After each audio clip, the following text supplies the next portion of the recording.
The shock towers on my 67 Mustang are in terrible shape. I gotta figure out what to do with them.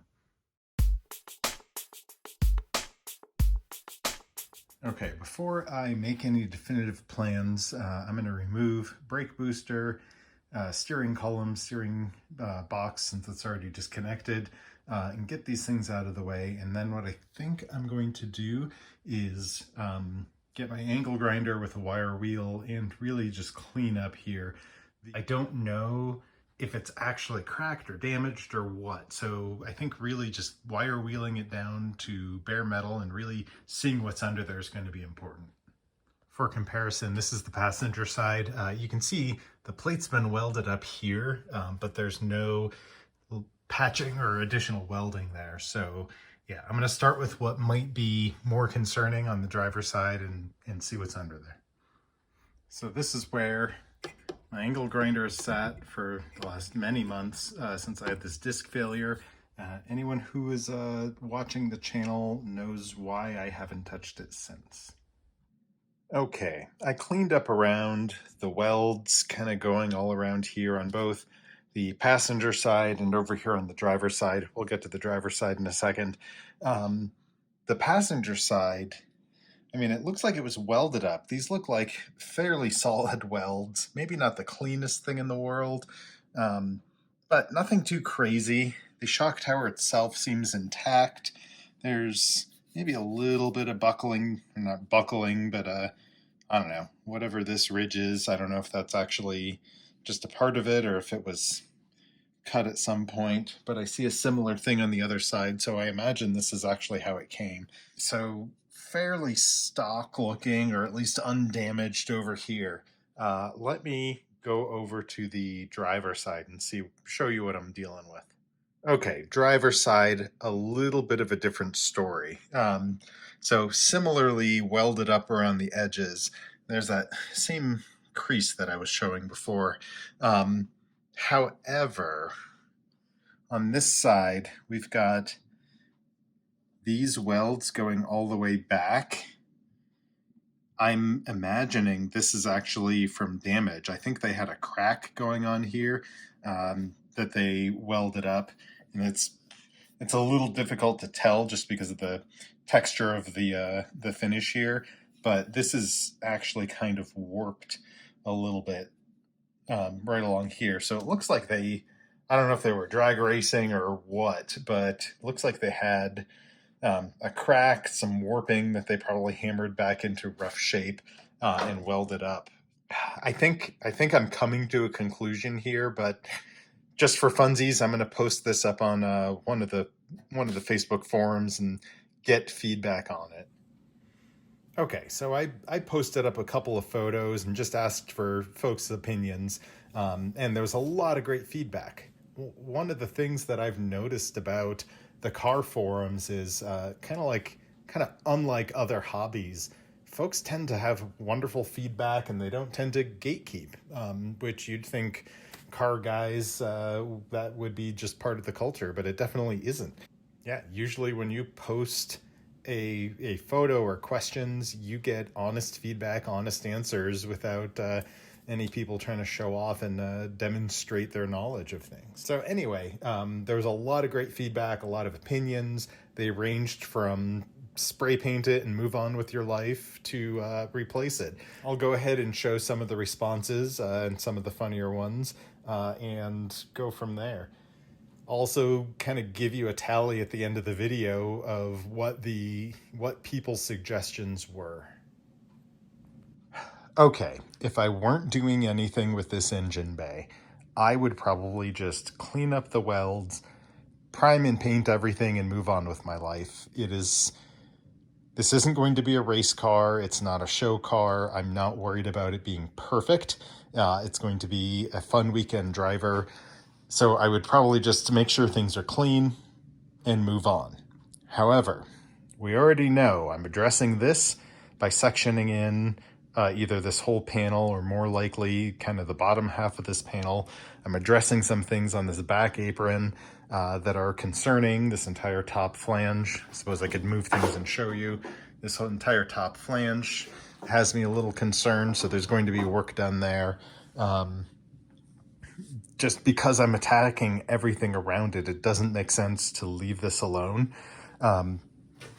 The fore and aft of the fender aprons on the driver's side are actually in decent shape, so I think I'm going to leave these as is, obviously clean them up, but unlike the passenger side, this flange is actually in good shape with just a couple little divots along here that are easy to straighten out.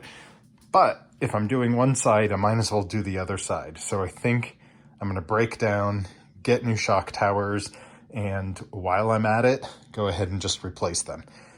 It doesn't make sense with kind of what I'm aiming this build to be to kind of get this far and then not address this. Okay, I came home today to a nice big heavy National Parts Depot box. So I'm going to go ahead and open it up, take a look at what we got.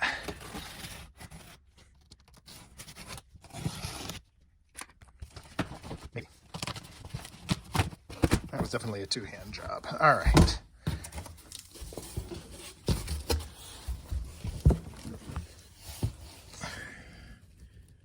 Shock tower. Made in Taiwan, but it should be Dynacorn branded. Lots of paper. Okay, I got one in a box and one out of a box, so this will be interesting. We'll go ahead and take a look at them and see what kind of shape they're in.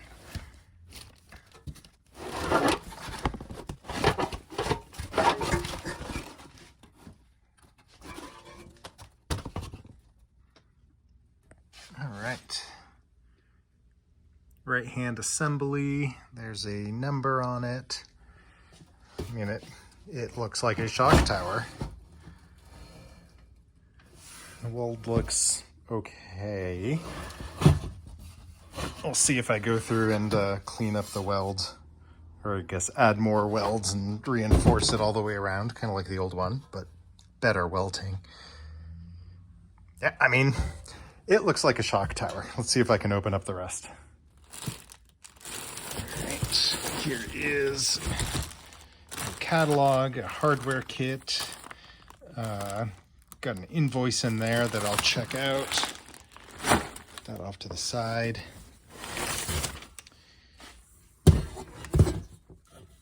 And this part here, I honestly don't know the name for this part, but your engine mounts go there. This goes to the shock tower.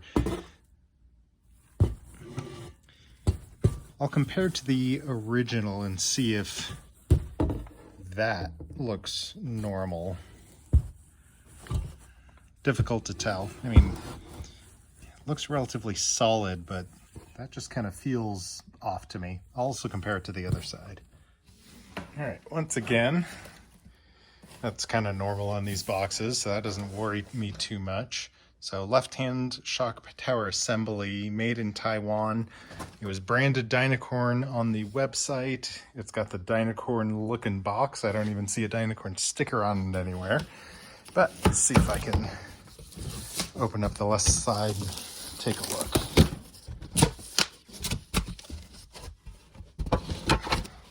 Once again, that was an awful mess. Well, it kind of matches. Okay, well, that's something.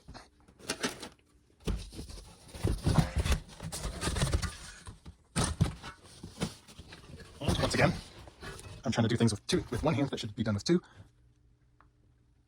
That looks like a shock tower.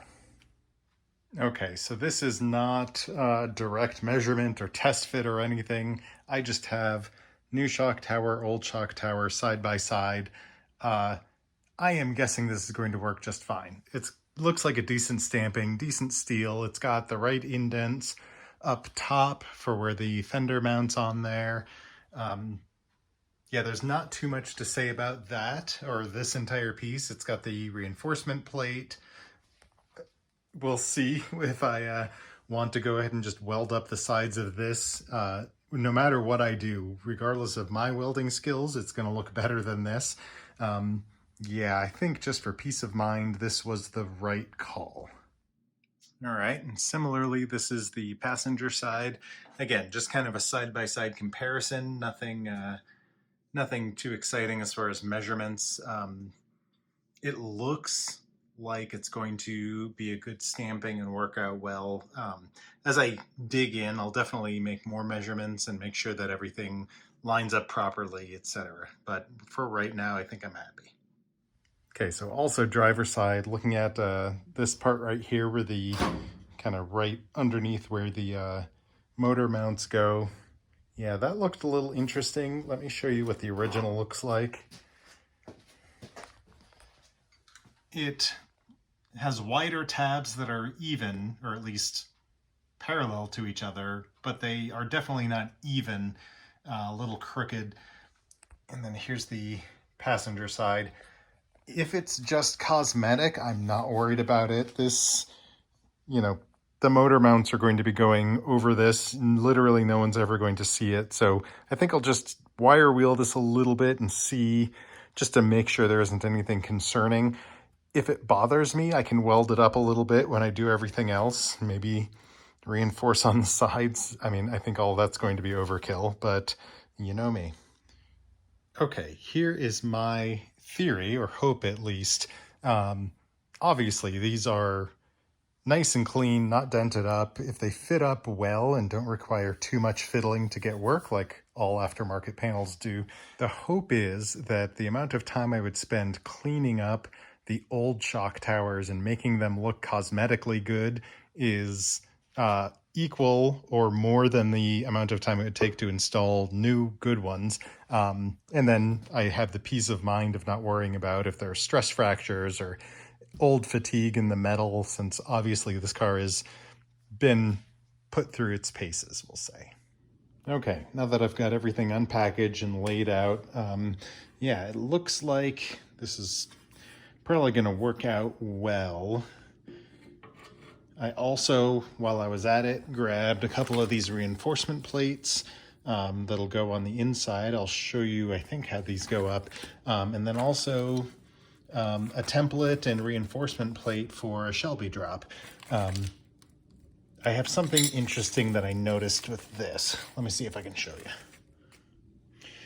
Okay, so just curious to see where things would fit. I took the back of this and lined up the template and reinforcement plate with these holes and made a mark of where the new holes are going to be. If I went ahead and did this, I don't know if you can see, there's going to be one here and one here. But that's, once you drill the 1/2-inch hole, that's going to be right, you know, basically right on the edge here. I mean, you've got the reinforcement plate, but you're basically losing a lot of strength here. So I don't know, that'll be an interesting thing. Let me know if folks who have done this, if that is problematic to you, or if you have welded up a little extra to give it a little more meat to bite into, or if I'm just overthinking it. Okay, I think the next steps are to properly level out the car, because right now the back is just sitting on wheel dollies, and if you look, I don't know if you can tell, the entire thing is slanted with the floor.